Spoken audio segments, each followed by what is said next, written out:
বাংলাদেশের নতুন যাত্রায় মার্কিন ব্যবসায়ীদের পাশে চাইলেন ডক্টর ইউনূস। সহযোগিতার সম্পর্ক গভীর করতে চায় যুক্তরাষ্ট্র। অন্তর্বর্তী সরকারকে জাতিসংঘের সমর্থন।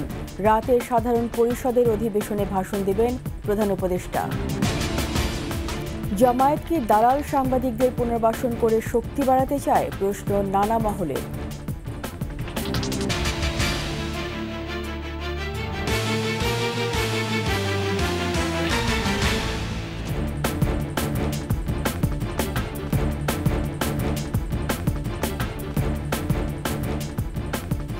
শুনছিলেন ফার্স্ট সিকিউরিটি ইসলামী ব্যাংক পিএলসি সংবাদ শিরোনাম। আমন্ত্রণ ২১ সংবাদে, সাথে আছি আমি রীতা চৌধুরী। দর্শক, ২১ টেলিভিশনের সংবাদ একই সাথে সরাসরি দেখতে পাবেন আমাদের ফেসবুক পেজ www.facebook.com/2124 অনলাইনে। সাবস্ক্রাইব করতে পারেন www.youtube.com/21ETV চ্যানেলে।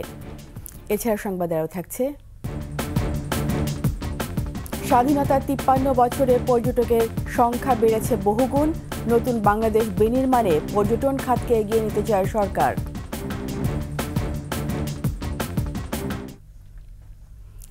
বাংলাদেশের নতুন যাত্রায় যুক্তরাষ্ট্রের ব্যবসায়ীদের পাশে চান প্রধান উপদেষ্টা ডক্টর মোহাম্মদ ইউনূস।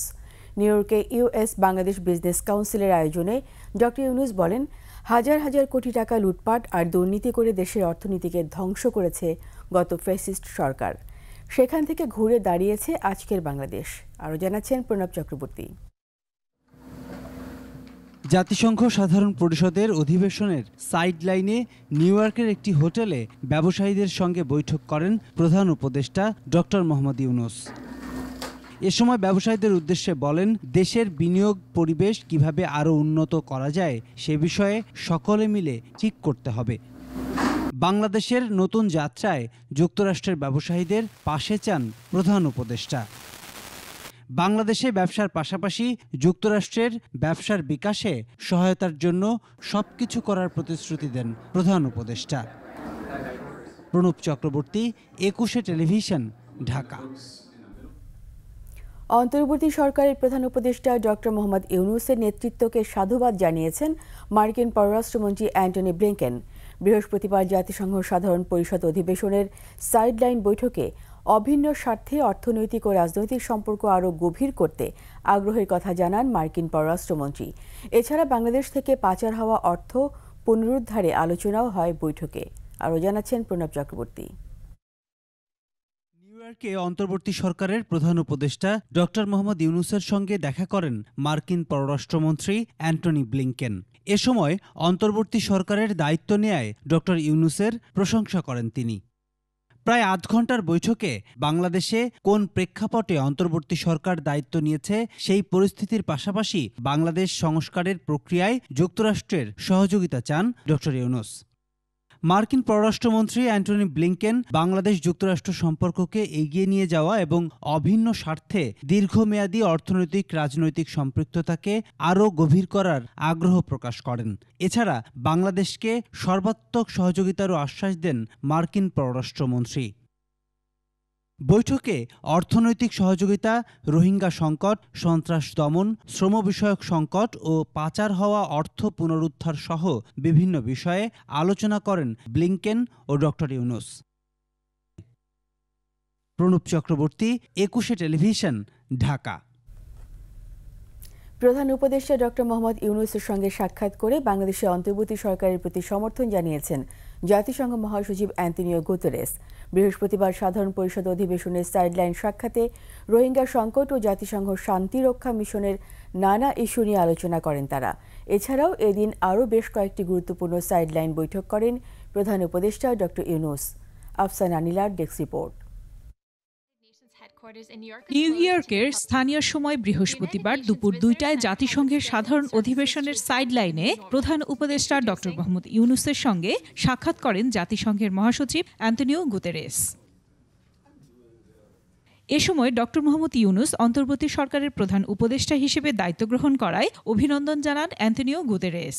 জাতিসংঘের শরণার্থী বিষয়ক হাই কমিশনার ফিলিপ্পো গ্রান্ডির সঙ্গেও আলোচনায় বসেন প্রধান উপদেষ্টা।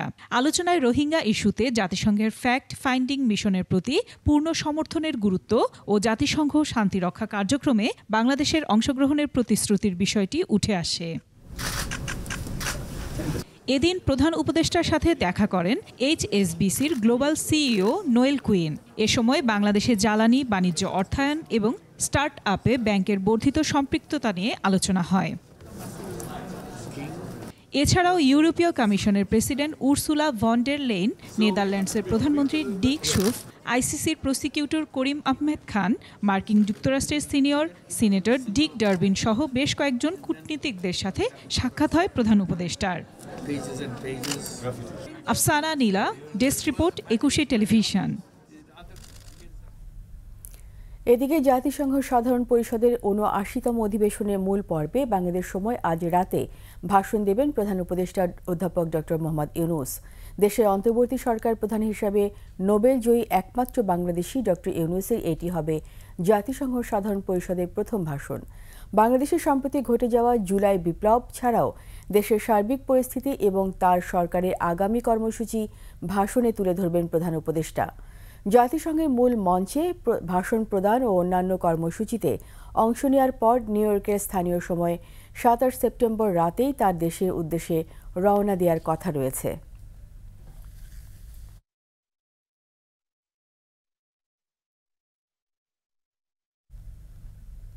জাতীয় প্রেস ক্লাবে জামায়াত আমিরের সঙ্গে দালাল সাংবাদিক এবং হত্যা মামলার আসামিদের আড্ডার ছবি ভাইরাল হয়েছে, যা নিয়ে নানা মহল থেকে উঠেছে প্রশ্ন। জামায়াতের সহায়তায় আবারও প্রকাশ্যে আসতে চায় চাটুকার সাংবাদিকরা। আর জামায়াত কি স্বৈরাচারের দোসর সাংবাদিকদের পুনর্বাসিত করে নিজেদের শক্তি বৃদ্ধি করতে চায়? বিস্তারিত আকবর হোসেন সুমনের রিপোর্টে। এই কথিত দালাল সাংবাদিকরাই স্বৈরশাসক শেখ হাসিনাকে রক্ষায় চেষ্টা করে গেছেন শেষ দিন পর্যন্ত।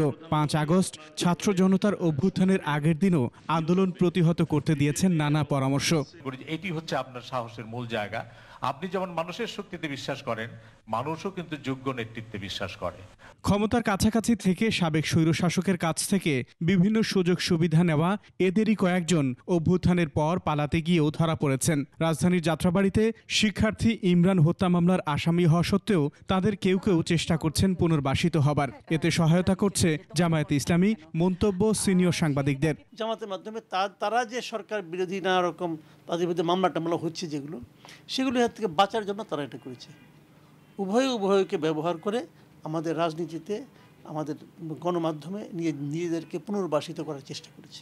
কথিত সাংবাদিক নেতা মঞ্জুরুল আহসান বুলবুল, ইকবাল সোবহান চৌধুরী, ওমর ফারুক এবং সাবেক প্রধানমন্ত্রীর প্রেস সচিব আবুল কালাম আজাদ। বিভিন্ন সূত্র বলছে, জামায়াতের আমির ডাক্তার শফিকুর রহমানের সঙ্গে জাতীয় প্রেস ক্লাবে তাদের চা চক্র ছিল পরিকল্পিত। উপলক্ষ করা হয়েছে জামায়াতপন্থী সাংবাদিক রুহুল আমিন গাজীর জানাজা। সুবিধাভোগী তাদেরকে আওয়ামী লীগের বলা যায়, এবং হঠাৎ করে, এবং তারা নিশ্চয়ই আপনি জানেন যে জামাত নিষিদ্ধের দাবি জানিয়ে এসেছিলেন দীর্ঘদিন থেকে। সুবিধাভোগী সাংবাদিকদের পুনর্বাসন এবং এর মাধ্যমে ক্ষমতা বাড়াতে বিএনপিকে জামায়াতের চ্যালেঞ্জ ইস্যুটি এসেছে আলোচনায়। এর আগে আওয়ামী লীগকে ক্ষমা করে দেওয়ার কথা বলে আলোচনায় আসেন জামায়াতের আমির। যা করা হয়েছে আমরা আল্লাহর রাস্তায় তা ক্ষমা করে দিলাম। হাসিনার চাটুকার দালাল সাংবাদিকরা পার পেয়ে গেলে পতিত স্বৈরাচারকেও কি জামায়াত সমর্থন দিবে, এমন প্রশ্ন এখন সামনে। আমার ধারণা তারা পাপ মোচনের একটা চেষ্টা করছেন, করে নবশক্তি, সেটি জামাত হোক বা বিএনপি হোক বা অস্থায়ী সরকার হোক, তার অংশ হতে চাচ্ছেন, কাছাকাছি আসতে চাচ্ছেন। আর এই 4 জন লোক সুবিধাবাদী মানুষ, এবং এদেরকে আমাদের বর্জন করতে হবে, অবাঞ্ছিত ঘোষণা করতে হবে এবং অতি দ্রুত আইনের আওতায় এনে শাস্তির ব্যবস্থা করতে হবে। এই দালাল সাংবাদিকরা আসলে সাংবাদিকতার নামে অতীত স্বৈরাচারের রাজনীতি করেছেন। স্বৈরাচারের দোসরদের ফিরে আসার কৌশল প্রতিহত করার তাগিদ সংশ্লিষ্টদের, নইলে ছাত্র জনতার রক্তে অর্জিত অভ্যুত্থান ব্যর্থ হওয়ার আশঙ্কা রয়েছে। আকবর হোসেন সুমন, 21 টেলিভিশন, ঢাকা। নিচ্ছি সংবাদ বিরতি। যখন ফিরব তখন অন্যান্য খবরের সঙ্গে আরও যা থাকবে। সিডিএতে সাবেক চেয়ারম্যান আব্দুস সালামের হরিলুট, হাসিনা সরকারের এমপি মন্ত্রীদের শতাধিক প্লট। আবার আমন্ত্রণ 21 সংবাদে। পর্যটনে অপার সম্ভাবনার দেশ বাংলাদেশ। স্বাধীনতার 53 বছরে দেশে পর্যটকের সংখ্যা বেড়েছে বহুগুণ। তৈরি হয়েছে নতুন অনেক পর্যটন স্পট। এ খাতকে ঘিরে গড়ে উঠছে অবকাঠামো। তবুও পাশের দেশগুলোর তুলনায় এখনও পিছিয়ে দেশের পর্যটন শিল্প। তবে নতুন বাংলাদেশ বিনির্মাণে এ খাতকে এগিয়ে নিতে চায় সরকার। পবন আহমেদকে সাথে নিয়ে রাজীব জামানের রিপোর্ট। বিশ্বের দীর্ঘতম সমুদ্র সৈকত বাংলাদেশে আছে পাহাড় আর সবুজের ঘেরা নয়নভিরাম বিশাল পার্বত্য অঞ্চল, যেখানে মেঘের পরশ মেলে, কানে বাজে ঝর্ণার গান। ম্যানগ্রোভ ফরেস্ট সুন্দরবন জাতিসংঘ স্বীকৃত বিশ্ব ঐতিহ্য। সবুজ শ্যামলে রয়্যাল বেঙ্গল টাইগার সহ নানা জীববৈচিত্র্যের বিপুল সমাহার।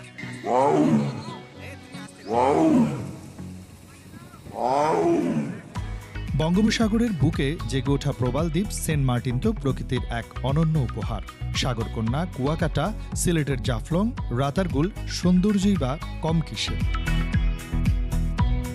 এক কথায় নৈসর্গিক সব সৌন্দর্যই ধারণ করছে বাংলাদেশ। কিন্তু স্বাধীনতার ৫৩ বছরেও প্রত্যাশিত বিকাশ ঘটেনি পর্যটন শিল্পের। এই সরকার নানাভাবে অনেক কিছু সংস্কার করছে, দ্রুত সংস্কার করছে, আর থ্যাঙ্কস টু দ্য গভর্নমেন্ট। কিন্তু সামহাউ ট্যুরিজমের পরে কিন্তু এখনো সরকার তেমন বেশি নজর দেয় নাই। এই সরকার যদি একটু ভালোভাবে ধরে, আগামী ৫-৭ বছরের মধ্যে গার্মেন্টস শিল্পের চেয়েও বেশি ইনকাম এই সেক্টর থেকে হবে, এটা আমরা নিশ্চিত। দেশের প্রায় ২,০০০ স্পটে বছরে দেশি বিদেশি প্রায় ১ কোটি পর্যটক আসেন। দেশের মোট জিডিপিতে এ খাতের অংশীদারিত্ব প্রায় ৪%। কর্মসংস্থানে পর্যটনের অবদান প্রায় ২%।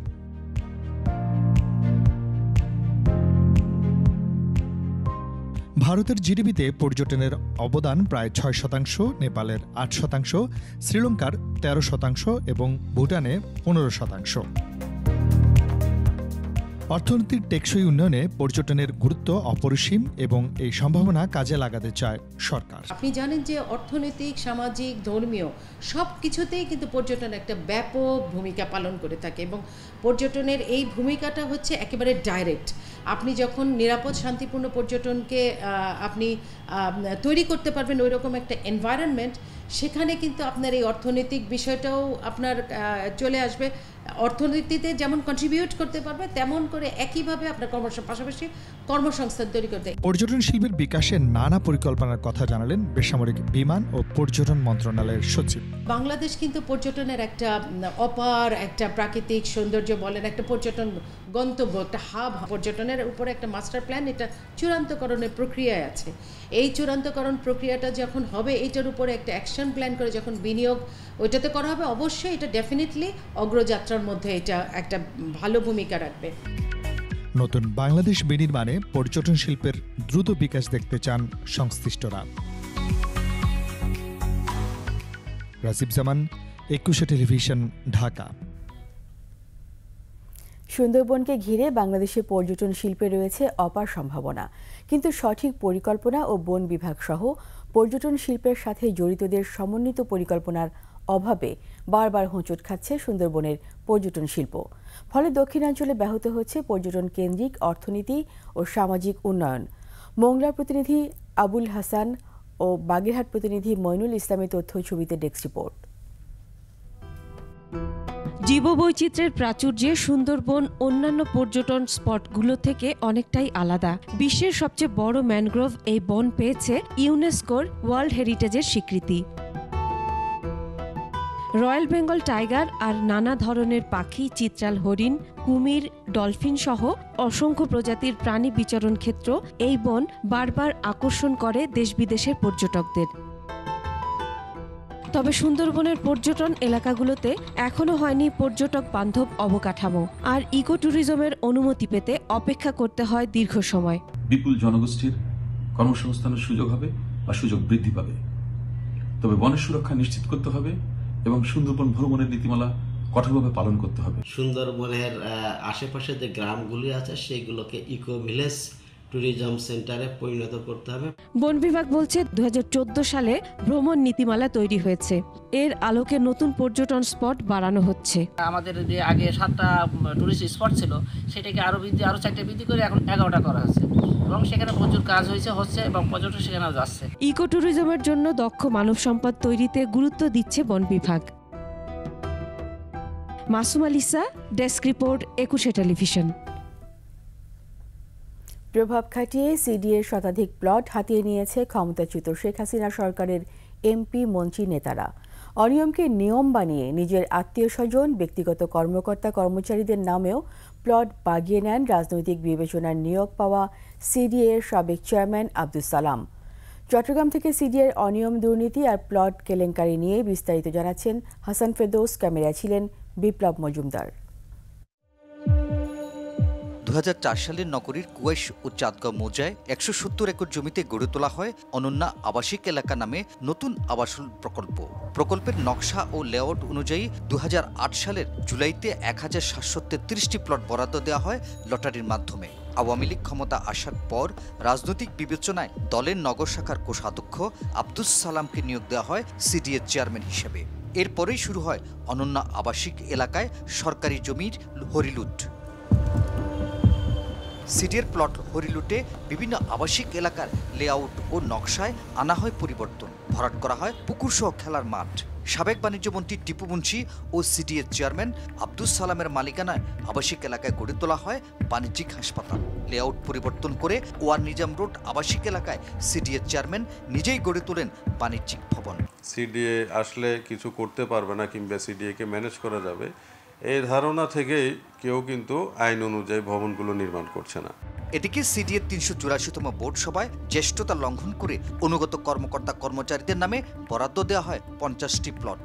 নীতিমালা তোয়াক্কা না করে 6 বছর আগের জমির মূল্য দেখিয়ে 2013 সালের 9 অক্টোবর সিডিএর 405তম বোর্ড সভায় মন্ত্রী, এমপি, দলের নেতা পাতি নেতাদের দেওয়া হয় 60টি প্লট।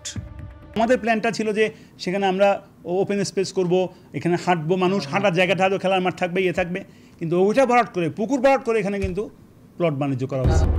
যেসব মন্ত্রী, এমপিদের নামে প্লট বরাদ্দ দেওয়া হয় তারা হলেন সাবেক মন্ত্রী হাসান মাহমুদ, ইঞ্জিনিয়ার মোশাররফ হোসেন, দিলীপ বড়ুয়া, ডাক্তার আফসারুল আমিন, আনিসুল ইসলাম মাহমুদ, দীপঙ্কর তালুকদার, নুরুল ইসলাম বিএসসি, সাইফুজ্জামান চৌধুরী জাবেদ, বীর বাহাদুর ঐশী সিং, সাবেক হুইপ শামসুল হক চৌধুরী, সাবেক MP Fazle Karim Chowdhury, ABM Abul Kashem, MP Latif, Mainuddin খান বাদল, জামনারা বেগম, ঢাকা বিশ্ববিদ্যালয়ের সাবেক উপাচার্য একে আজাদ চৌধুরী, আওয়ামী লীগ নেতা মাহাতাবউদ্দিন চৌধুরী, মুসলিমউদ্দিন আহমেদ সহ আওয়ামীপন্থী বিভিন্ন পেশাজীবীরা।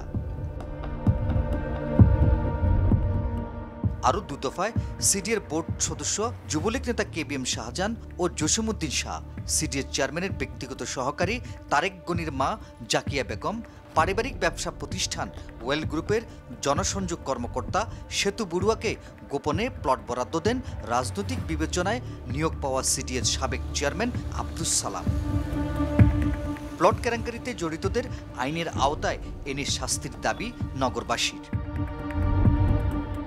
হাসান ফেরদৌস, একুশে টেলিভিশন, চট্টগ্রাম। মিরপুরে ক্যারিয়ারের শেষ টেস্ট খেলার ইচ্ছা পোষণ করা সাকিব আল হাসানের নিরাপত্তা দেওয়ার সামর্থ্য বাংলাদেশ ক্রিকেট বোর্ডের নেই। সরকারি উপর মহল থেকে সিদ্ধান্ত আসতে হবে বলে জানিয়েছেন বিসিবি সভাপতি ফারুক আহমেদ। বিপিএল আছে, যেটা আমরা ডিটেক্ট করেছি, আমাদের ডিরেক্টররা মনে করেছেন যেটা একটা ভালো source of income, revenue generation হতে পারে ক্রিকেট বোর্ডের জন্য। আমি তো আসলে কোনো এজেন্সি না, আসলে পুলিশ বা র্যাব, এটা আসলে এটা আমার হাতে না, আমার বা বিসিবির হাতে না। আসলে এটা আসলে পুরো ওই গভর্নমেন্ট লেভেল থেকে আসতে হবে। ওই নিরাপত্তা 2 রকম, একটা হলে কি আপনার ক্লিয়ারেন্স ফ্রম জানি না, ও হয়তো বলেছে, আর আরেকটা হলো গিয়ে আপনার মনে করেন আমাদের স্পেকটেটরও আছে। সেই ব্যাপারটা তার ডিসিশন নিতে হবে। এটা আসলে আমরা এটাতে তেমন পার্ট হতে পারবো না আসলে। এদিকে কানপুরে সিরিজের দ্বিতীয় ও শেষ টেস্টে আজ সকালে মাঠে নামছে ভারত ও বাংলাদেশ। গ্রিন পার্কে বাংলাদেশ সময় সকাল 10টায় মাঠের গড়াবে ম্যাচটি। সিরিজের প্রথম টেস্টে ভারতের কাছে বড় ব্যবধানে হেরেছে বাংলাদেশ।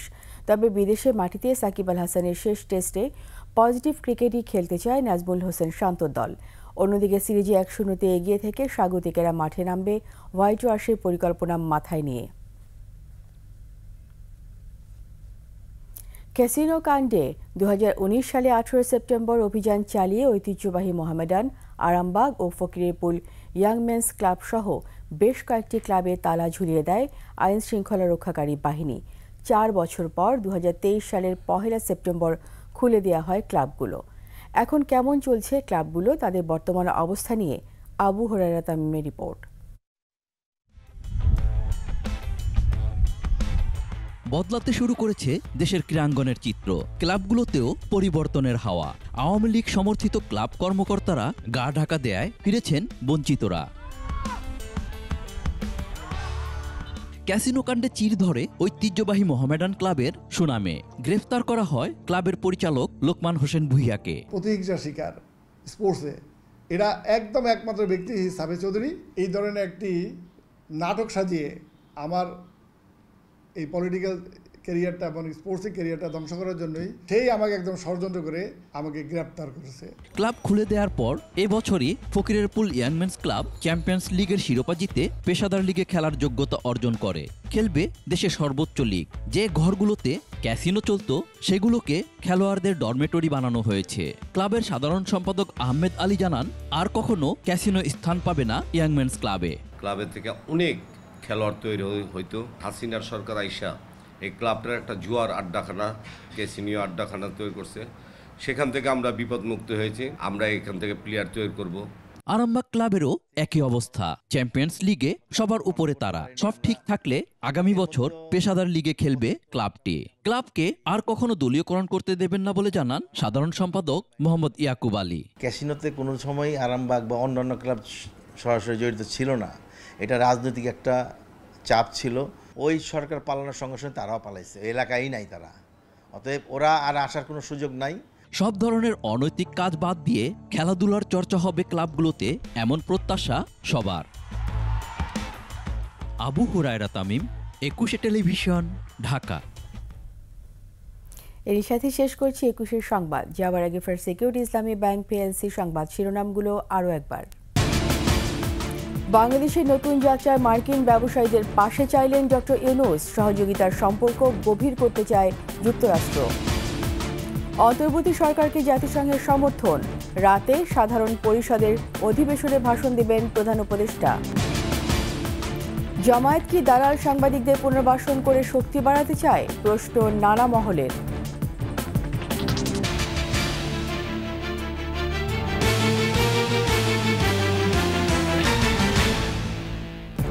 সবশেষ সংবাদ জানতে ডায়াল করুন 2021 নম্বরে, আর ভিজিট করুন 21-tv.com ওয়েবসাইটে। এছাড়া ফেসবুকে ভিজিট করতে পারেন www.facebook.com/2124 অনলাইনে। সাবস্ক্রাইব করতে পারেন www.youtube.com/21tv চ্যানেলে। এতক্ষণ সঙ্গে থাকার জন্য সবাইকে ধন্যবাদ। পরবর্তী সংবাদ সকাল 10টা 55 মিনিটে দেখার আমন্ত্রণ রইল। 21-এর সাথেই থাকুন।